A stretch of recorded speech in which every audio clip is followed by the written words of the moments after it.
Hello, everybody, and Merry Christmas. Today I'm going to be talking about my 3 favorite books that I read during the year 2025. Let's dive into it.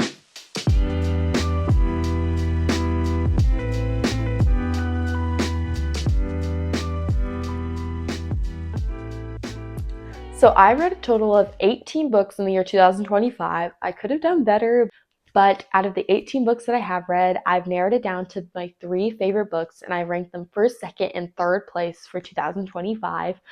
Coming in third place is Harry Potter and the Deathly Hallows. From the second you pick up this book, chapter 1 is immediately you realize that there is such high stakes in this book that it's literally life or death for the trio. They're on the run. There's literally just dark wizards everywhere. Like literally everybody's trying to hunt them down. So they're on the run. It's not cozy Hogwarts vibes. It's much darker and dangerous. And they are just constantly having to figure out how are they going to save Hogwarts, how are they going to save the wizarding world. The final battle is cinematic, it's devastating, like it is so heartbreaking what happens, but the ending is truly so prevailing. And I just really love how this book was written. I really like the storyline and just how it flows. It was just so beautifully done, and I just loved this book so much. I love how it ended, how this is just like the peak of the story, the finale. Like it's literally the best ending of a series I've ever read. Because it's really hard when you've read a really good series to like stop reading it, because you're like, oh, but I'm gonna miss it. Like it was such a good series, such a good book. Like I love the characters.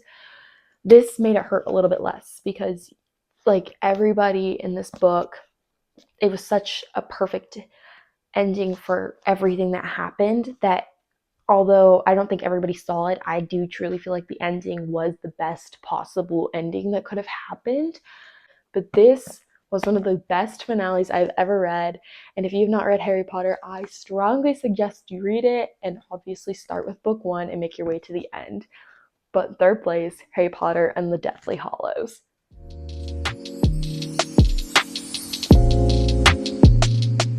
In second place is Twilight.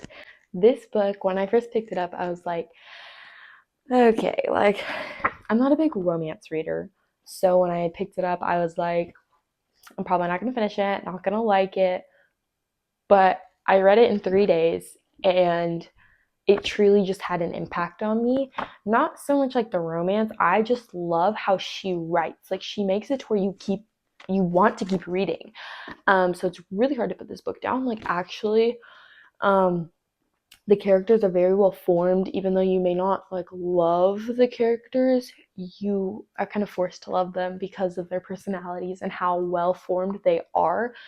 And the secrets, the mystery, the gloomy, like hidden danger vibes it just gives is very, like, can't not love it. Even if you're not a big romance person, if you're just here for like the vampires or whatever, it's such a good fiction novel. I personally think if you're in there for the romantasy or whatever it's called, go for it.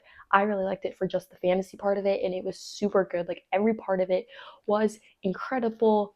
Every part of it was well thought out, and you knew that these characters were made with love. So that is why Twilight is my second place book of 2025. And now let's get on to book number 1.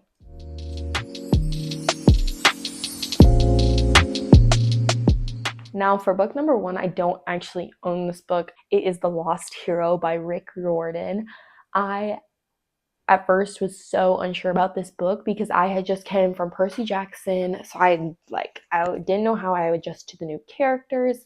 You meet Jason, Piper, and Leo. Jason has amnesia due to his memory being taken by the gods, so that adds an entire layer of mystery and fogginess that always kept me guessing, like, who is he? How is he important? How is he symbolic?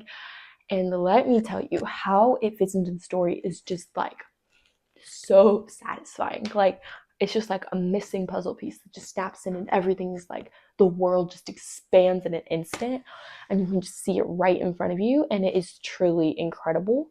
Piper has so much inner conflict and conflict with her dad, but that adds an entire layer to the story where you know that there's more going on with her than she's letting up or showing, which adds a lot to how she acts and the choices she makes.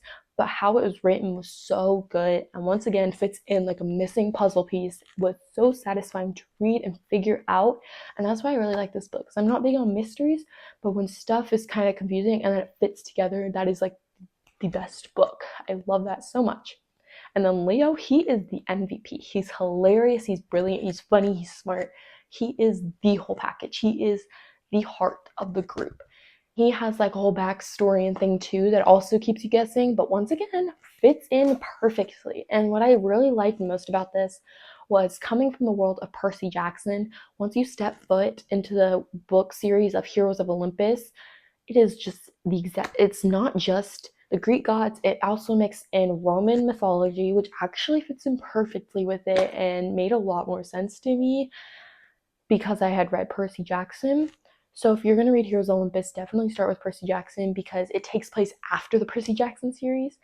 And I just loved how Riordan expanded the Greek and Roman world like so big that it's crazy. Like it's so many new characters, plot lines, plot twists, and lots of new rumors and lore to learn. So that is why that is my top book of 2025. I wish I had it with me. I've got to get it soon because obviously it was my favorite book that I read this year. That's all for today's video. If you guys have any book recommendations, concerns, comments, or questions about my top 3 books of 2025, comment down below. I will try to respond, but I will read it at the very least. And I hope you guys have a very happy new year, and I hope to see you on an adventure awaits.